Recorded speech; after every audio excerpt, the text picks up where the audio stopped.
Hello everyone, welcome back to our English class. So നമ്മുടെ on exams ഒക്കെ ഇങ്ങനെ അടുത്ത് വരാറായി. എല്ലാ ചാപ്റ്റേഴ്സും അല്ലെ ഓൺ എക്സാമിന് പറഞ്ഞിട്ടുള്ള എല്ലാ ചാപ്റ്റേഴ്സും വളരെ ഡീറ്റെയിൽഡ് ആയിട്ട് തന്നെ നമുക്ക് പഠിക്കേണ്ടതുണ്ട്. അപ്പോൾ അതിൽ തന്നെ ഇമ്പോർട്ടൻ്റ് ആയിട്ടുള്ള ഓരോ ചാപ്റ്റേഴ്സിലെയും ഇമ്പോർട്ടൻ്റ് ആയിട്ട് എന്തെല്ലാം കാര്യങ്ങളാണ് നമ്മൾ ഓർത്ത് വെക്കേണ്ടത് എന്നുള്ള കാര്യങ്ങളുമായിട്ട് നമ്മുടെ ഓരോ ക്ലാസ്സിനെയും ബേസ് ചെയ്തിട്ടുള്ള ഷോർട്ട് വീഡിയോസ് നിങ്ങളുടെ മുൻപിൽ വരുന്നുണ്ട്. അപ്പോൾ ഇന്നത്തെ നമ്മുടെ ഈ ഷോർട്ട് വീഡിയോയിൽ നമ്മൾ നോക്കാൻ പോകുന്നത് ഫസ്റ്റ് യൂണിറ്റിലെ ഫസ്റ്റ് ചാപ്റ്ററായ ഏതാണ്? Yes, adventures in a banyan tree എന്ന് പറയുന്ന ചാപ്റ്റർ ആണ്. Okay, and it's written by the famous writer Ruskin Bond. അപ്പോൾ ഈ കഥയിൽ നമുക്കറിയാം പ്രധാനമായിട്ട് മൂന്ന് കാര്യങ്ങളാണ് ഉള്ളത്. ആദ്യത്തെ അഡ്വഞ്ചർ എന്ന് പറയുന്നത് നമ്മുടെ ബോയ് അല്ലെ, കഥയിലെ ബോയ് ഒരു ഗ്രേ കളർ സ്കുരലുമായിട്ട് മെയിൻറ്റെയിൻ ചെയ്തെടുക്കുന്ന the friendship between the boy and the grey colour squirrel. And the second thing അല്ലെങ്കിൽ സെക്കൻഡ് ഇൻസിഡന്റ് എന്ന് പറയുന്നത് the fight between the cobra and the mongoose. And the third one is the birth of white baby squirrels. ഇങ്ങനെ 3 സെറ്റായിട്ടാണ് നമ്മുടെ ഈ കഥയുടെ കാര്യങ്ങളൊക്കെ പോകുന്നത് അല്ലേ. അപ്പൊ അതിൽ തന്നെ എന്തെല്ലാം കാര്യങ്ങളൊക്കെ നമ്മൾ ഓർത്തിരിക്കുക എന്നുള്ളത് നമുക്കൊന്ന് ജസ്റ്റ് ഓടിച്ചു നോക്കാം. In his childhood, Ruskin Bond lived with his grandfather and grandmother in a village near the town Dehra at the foot of the Himalaya. അപ്പോൾ നമുക്കറിയാം നമ്മുടെ ബോയ് സമ്മർ വെക്കേഷൻ സ്പെൻഡ് ചെയ്യുന്നതിന് വേണ്ടിയിട്ട് ഡെഹ്റയിലുള്ള തന്റെ ഗ്രാൻഡ് പാരൻസിന്റെ അടുത്തേക്ക് വരുന്നതാണ് അല്ലെ. അവിടേക്ക് വരുമ്പോൾ ആ വീട്, അതായത് നമ്മുടെ മുത്തശ്ശന്റെ ആ വീടും ആ വീടിരിക്കുന്ന സ്ഥലവും കാര്യങ്ങളൊക്കെ മുത്തശ്ശന്റെ സ്വന്തമാണെങ്കിലും അവിടെയുള്ള ആ ഇംഗ്ലീഷ് മോഡൽ ഗാർഡനിൽ നിൽക്കുന്ന മാഗ്നിഫിസന്റ് ആയിട്ടുള്ള ബനിയൻ ട്രീ അത് ആരുടെ ഡൊമൈൻ ആണെന്ന് പറയുന്നുണ്ട്? നമ്മുടെ കുട്ടിയുടെ ഡൊമൈൻ ആണെന്ന് പറയുന്നത്. നമുക്ക് നോക്കാം. The boy says that the house and grounds of the homes in India were his grandfather's domain, but the magnificent old banyan tree was his. അല്ലേ, ആ banyan tree അതായത് അദ്ദേഹത്തിന്റെ ആ ഒരു എന്താ പറയാ ഇംഗ്ലീഷ് മോഡൽ ഗാർഡനിൽ നിൽക്കുന്ന മുത്തശ്ശന്റെ ഇംഗ്ലീഷ് മോഡൽ ഗാർഡനിൽ നിൽക്കുന്ന ആ വലിയ പട്ടുകൂറ്റൻ ആൽമരമാരുടെ സ്വന്തമാണ് നമ്മുടെ ബോയുടെ ഡൊമൈൻ ആണ്. അതിനുള്ള റീസണും പറയുന്നത് എന്താണ്? Grand father at the age of 65 could no longer climb the tree. 65 വയസ്സ് പ്രായമായ മുത്തശ്ശൻ ആൽമരത്തിൽ കയറി ഇറങ്ങാൻ പറ്റുമോ? ഇല്ല. That was the main reason. എന്താണ്? ഈ ആൽമരം നമ്മുടെ കുട്ടിയുടെ സ്വന്തമാവാനുള്ള മെയിൻ റീസൺ അതാണ്. And grandmother use to tease grandfather about this. മരം കയറാൻ കഴിയില്ല എന്ന കാര്യം പറഞ്ഞുകൊണ്ട് നമ്മുടെ മുത്തശ്ശി പലപ്പോഴും ആരെ കളിയാക്കാറുണ്ട്? നമ്മുടെ മുത്തശ്ശനെ കളിയാക്കാറുമുണ്ട്. So next, the boy made friendship with one gray squirrel. Okay, ഇതാണ് നമ്മുടെ കഥയിലെ ആദ്യത്തെ ഇൻസിഡന്റ്. ഓക്കെ, 3 ഇൻസിഡൻസ് ആണ് ഇതിൽ നമ്മൾ മെയിൻ ആയിട്ട് കാണുന്നത്. അതിൽ ആദ്യത്തെ ഇൻസിഡന്റ് എന്ന് പറയുന്നത് the boy made A friendship with one gray സ്കുരൽ. The സ്കുരൽ was afraid of the boy at first. അപ്പൊ തന്റെ പ്രൈവസിയിലോട്ട് ആൽമരത്തിൽ ഇങ്ങനെ വളരെ എന്താ പറയാ വളരെ ഫ്രീ ആയിട്ട് ആരുടെയും ശല്യമൊന്നുമില്ലാതെ വളരെ അടിച്ചു പൊളിച്ച് നടന്നിരുന്ന നമ്മുടെ അണ്ണന്റെ ആ ഒരു പ്രൈവസിയിലേക്ക് കയറി വന്ന നമ്മുടെ ബോയിനെ ആദ്യം നമ്മുടെ സ്കുരലിനെ ഇഷ്ടപ്പെടുന്നില്ല. But when it found that the boy had no intention to harming, അതായത് ആ ആൽമരത്തിലേക്ക് കടന്നു വന്ന ബോയ്ക്ക് തന്നെ അറ്റാക്ക് ചെയ്യാനോ അല്ലെങ്കിൽ തന്നെ ഉപദ്രവിക്കാനുള്ള യാതൊരു ഉദ്ദേശവും ഇല്ല എന്ന് മനസ്സിലായി കഴിഞ്ഞപ്പോൾ ഇറ്റ് ബിക്കെയിം ഫ്രണ്ട്ലിയർ. എന്തായി? സ്കുരൽ എന്തായി മാറി? ഒരു നല്ലൊരു ഫ്രണ്ട് ആയിട്ട് മാറി. Later the സ്കുരൽ became daring enough jump into his pocket. പിന്നീട് നമുക്ക് കാണാൻ പറ്റും നമ്മുടെ ബോയുടെ പോക്കറ്റിലേക്ക് ചാടി കയറി ഭക്ഷണ സാധനങ്ങൾ എടുത്ത് തിന്നുന്ന ഗ്രേ കളർ സ്കുരലിനെ നമുക്ക് കാണാനായിട്ട് സാധിക്കും. He had built a platform halfway up the tree. He used to spend his afternoon sitting there reading books and observing various sights. നമ്മുടെ ഈ ആൽമരത്തിൽ നമ്മുടെ ആൺകുട്ടി എന്ത് തയ്യാറാക്കി വെച്ചിട്ടുണ്ട്?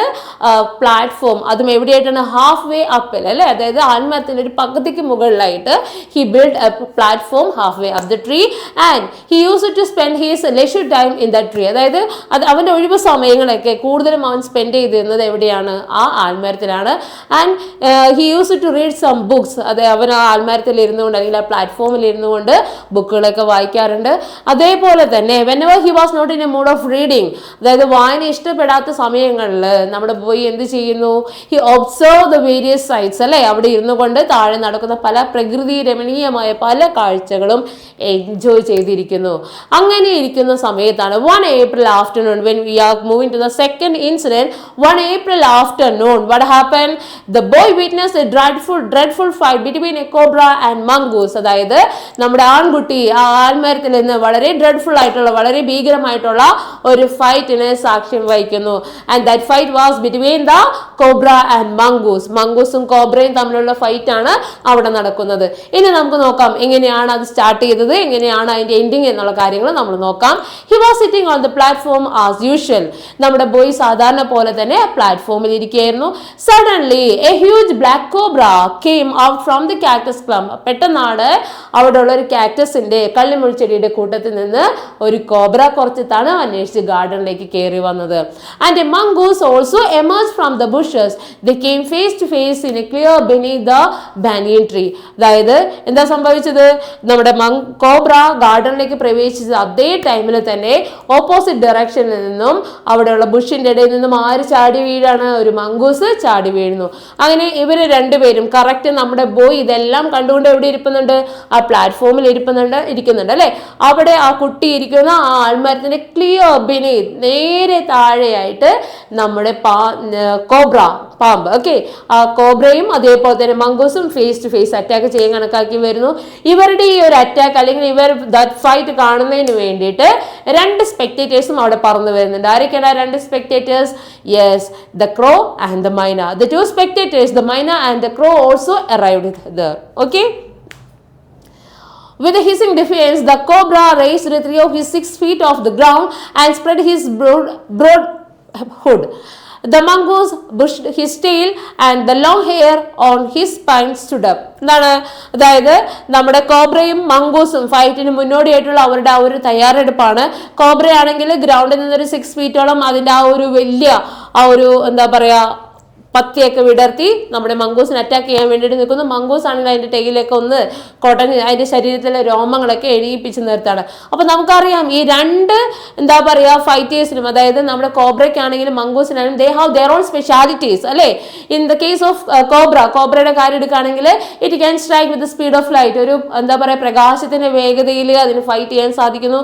And it also has the capacity to mesmerise the ഒപ്പോണന്റിനെ എന്താ പറയാ മെസ്മറൈസ് ചെയ്യുക. അതായത് ഇങ്ങനെ എന്താ പറയാ നമ്മള് ഓരോന്ന് കാണിച്ചിട്ട് അവരെ മയക്കിയെടുക്കില്ലേ, അതേപോലെ തന്റെ കണ്ണിന്റെ പവർ ഉപയോഗിച്ചിട്ട് തന്റെ ഒപ്പോണന്റിനെ എതിരാളിയെ മയക്കിയെടുക്കാനുള്ള കഴിവ് മാർക്കുണ്ട് നമ്മുടെ ഈ പറയുന്ന കോബ്രയ്ക്കുണ്ട്. അത് കൂടാതെ അതിന്റെ വിഷം, ഓക്കെ, ഇതെല്ലാം എന്തിന്റെ പ്രത്യേകതകളാണ്, നമ്മുടെ കോബ്രയുടെ പ്രത്യേകതകളാണ്. അതേപോലെ തന്നെ നമ്മുടെ മംഗൂസിന്റെ പ്രത്യേകതകളുണ്ട് അല്ലേ. അതായത് എന്താ പറയുക, ഇതേപോലെയുള്ള കോബ്രാസിനെയൊക്കെ അറ്റാക്ക് ചെയ്ത് അത്യാവശ്യം നല്ല എക്സ്പീരിയൻസ് ഒക്കെ ഉള്ള ഒരു ഫൈറ്റർ തന്നെയാണ്. ആൻഡ് ദെൻ പിന്നെ എന്താ പറയുക, വളരെ അഗ്രസീവ് ആണ്, വയലന്റ് ആണ് നമ്മുടെ മംഗൂസ്.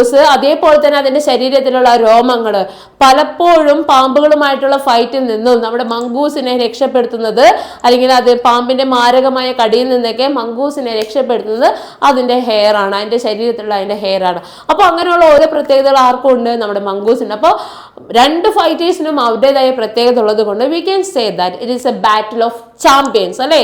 നമുക്ക് എന്തായിട്ട് പറയാം, അതൊരു ചാമ്പ്യന്മാരുടെ ബാറ്റിൽ ആണെന്ന് നമുക്ക് വേണമെങ്കിൽ പറയാം.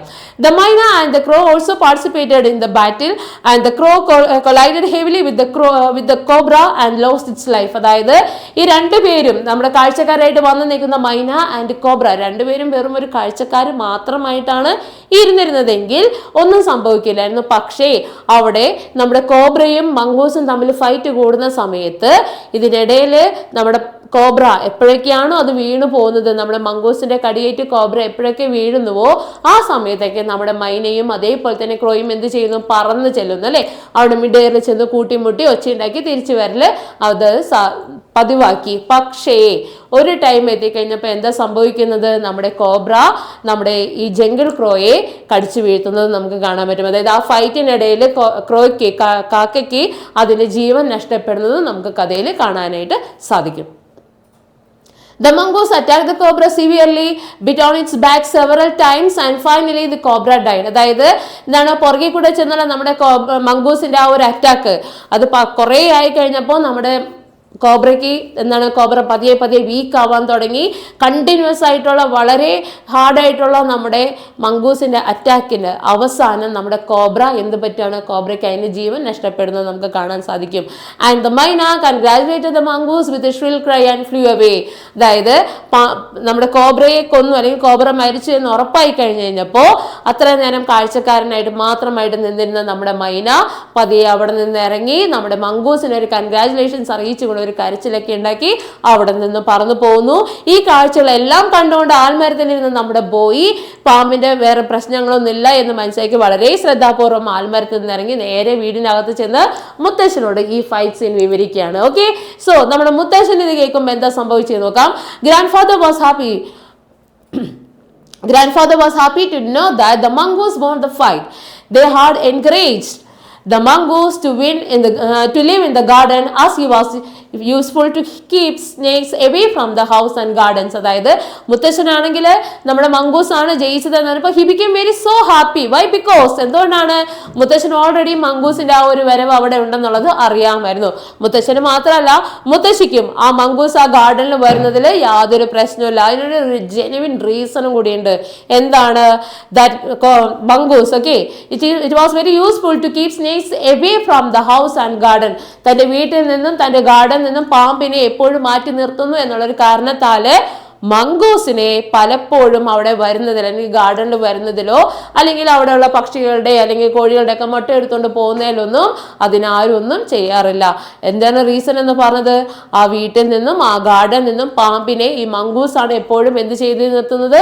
അകറ്റി നിർത്തുന്നത്. ഓക്കെ ആണല്ലോ? Okay, so next slide sir. Grandfather had brought home a white rat from the bazaar. The boy used to take it with him to the banyan tree. ഇനി നമ്മൾ പോകുന്നത് അടുത്ത മൂന്നാമത്തെ ഇൻസിഡന്റിലേക്കാണ്. അപ്പോൾ നമ്മുടെ ആദ്യത്തെ incident the boy's friendship with grey colour squirrel ഓവറായി. And the second the fight between the cobra and mongoose അതും ഓൾസോ കംപ്ലീറ്റ് ആയി. ഇനി നമ്മൾ പോകുന്നത് നമ്മുടെ മൂന്നാമത്തെ ഇൻസിഡന്റിലേക്കാണ്. ഇവിടെ നമ്മൾ കാണുന്ന മെയിൻ ക്യാരക്ടർ എന്ന് പറയുന്നത് നമ്മുടെ വൈറ്റ് റാറ്റ് ആണ്. And that white rat was brought from grandfather. Okay, ആരാണ് കൊണ്ടുപോകുന്നത്? ഗ്രാൻഡ് ഫാദർ ആണ്. It was from the bazaar. Okay, അപ്പോൾ ഒരു ബസാറിൽ നിന്ന് മുത്തശ്ശൻ കൊണ്ടുവന്നിട്ടുള്ളതാണ് നമ്മുടെ വൈറ്റ് റാറ്റിനെ എന്നുള്ളത്. ഈ വൈറ്റ് റാറ്റിനെ നമ്മുടെ ബോയ് എപ്പോഴേക്കാണോ അവൻ ആൽമരത്തിലോട്ട് പോകുന്നത് അപ്പോഴേക്ക് ആരെ കൊണ്ടുപോകാറുണ്ടായിരുന്നു?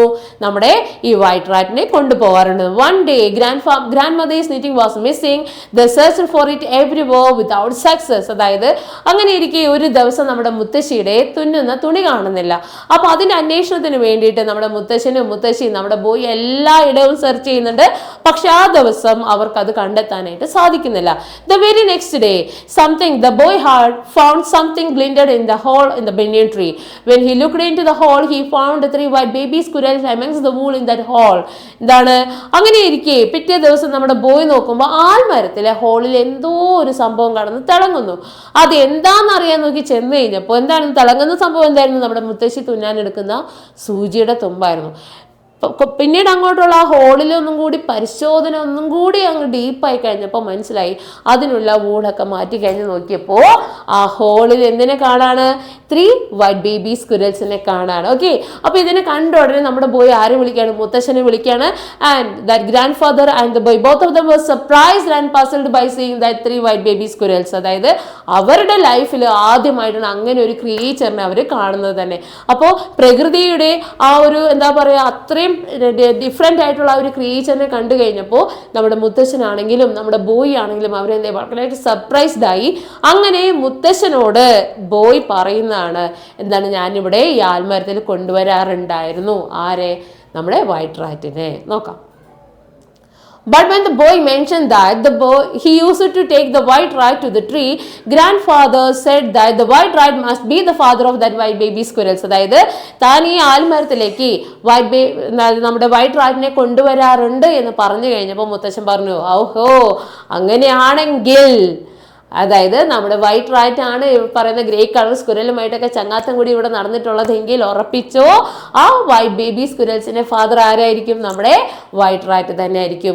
He also said that rat and squirrels were related to each other and they could have offsprings. അതായത് ജനറ്റിക്കലി മുത്തശ്ശൻ മകന് നമ്മുടെ കൊച്ചുമോന് പറഞ്ഞു കൊടുക്കാണ്, ജനറ്റിക്കലി ഈ പറയുന്ന റാറ്റ്സ് ആണെങ്കിലും സ്ക്വിറൽസ് ആണെങ്കിലും എന്തുണ്ട്? ചെറിയ റിലേഷൻ ഉണ്ട്.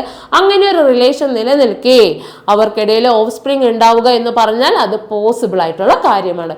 ഇതാണ് ഈ 3 ഇൻസിഡന്റ് അല്ലെ. നമ്മുടെ adventures in a banyan tree, ആൽമരത്തിലെ അഡ്വഞ്ചേഴ്സ്, സാഹസികതകൾ, അതൊക്കെ ഈ 3 കാര്യങ്ങൾ. ആദ്യത്തേത് നമ്മുടെ ആൺകുട്ടി നമ്മുടെ ഗ്രേ കളർ സ്കുരലുമായിട്ട് ചങ്ങാത്തം കൂടുന്ന ഇൻസിഡന്റ്. രണ്ടാമത്തെ ഇൻസിഡന്റ് എന്ന് പറയുന്നത് the fight between the cobra and the mongoose.